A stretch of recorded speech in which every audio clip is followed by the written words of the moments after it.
Hello दोस्तों, नमस्कार। पिछली वीडियो में हमने तत्पुरुष समास और अव्ययभाव समास आपको बताया था। आज हम आपको कर्मधारय समास के बारे में बताएंगे, जो आपका तीसरा समास है। तो देखिए, कर्मधारय समास होते क्या है। जिस समस्त पद का उत्तर पद यानी बाद वाला पद प्रधान हो तथा पूर्व पद व उत्तर पद में उपमान, उपमेय या विशेषण विशेष का संबंध हो, उसे हम कर्मधारय समास कहते हैं। उपमेय या विशेष क्या होता है? जिसके बारे में जो बताया जाता हो, यानी जिसके बारे में बात कर रहे हैं, वो उपमेय या विशेष होता है।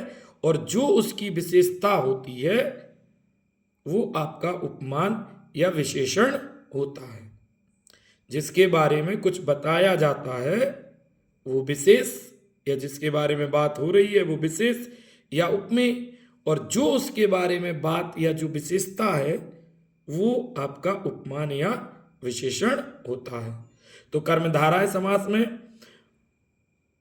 पदों के बीच में उपमेय और उपमान होता है। आइए पहचान देखिए। कर्मधारय समास की पहचान हम उनके विग्रह के माध्यम से कर सकते हैं। यानी विग्रह करते समय है जो के समान और के रूपी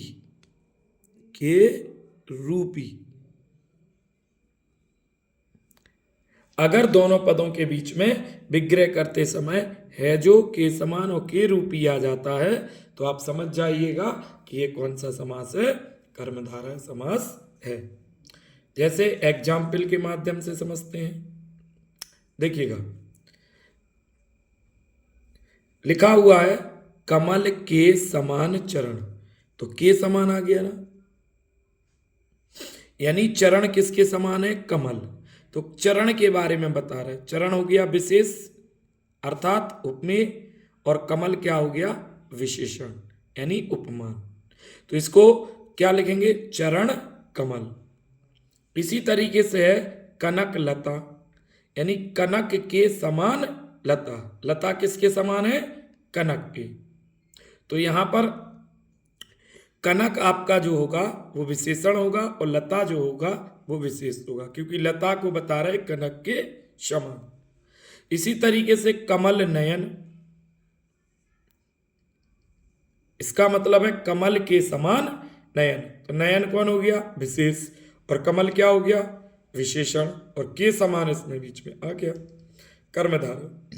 प्राण प्रिय, प्राणों के समान प्रिय, यानी प्राण प्रिय प्राणों के समान प्रिय।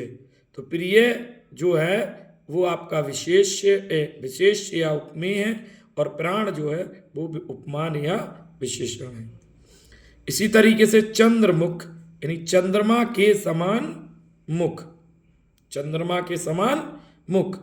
तो मुख किसके समान है? चंद्रमा के, यानी मुख विशेष से है और चंद्रमा विशेषण है। कौन सा समास? कर्मधारय। इसी तरीके से मृग नयन, यानी मृग के समान नयन। देखिए के समान आ गया, तो नयन किसके समान है? मृग के। तो नयन क्या हो गया? विशेष या उपमेय, और मृग क्या हो गया? विशेषण या उपमान।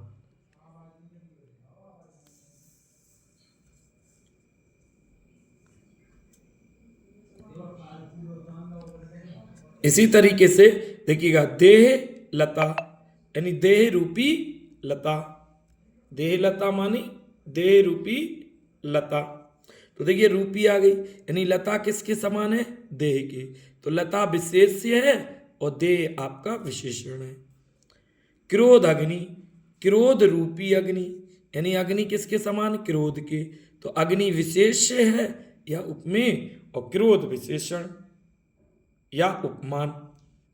लाल मणि, लाल है जो मणि, यानी मणि जो है वो विशेष या उपमेय है, लाल विशेषण या उपमान है। इसी तरीके से नीलकंठ, नीला है जो कंठ। तो कंठ कैसा है? नीला, यानी कंठ विशेष और नीला विशेषण।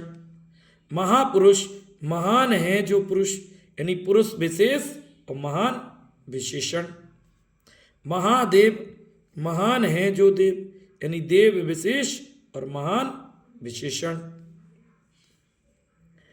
इसी तरीके से अधमरा, आधा है जो मरा, तो है जो, तो आधा मरा, मरा आपका विशेष और आधा विशेषण। परमानंद, परम है जो आनंद, आनंद विशेष और परम आपका विशेषण।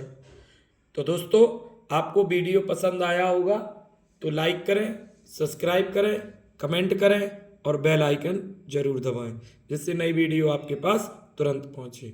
और अगर हमारे फेसबुक पर अगर आप वीडियो देख रहे हैं तो फेसबुक पेज को फॉलो जरूर करें।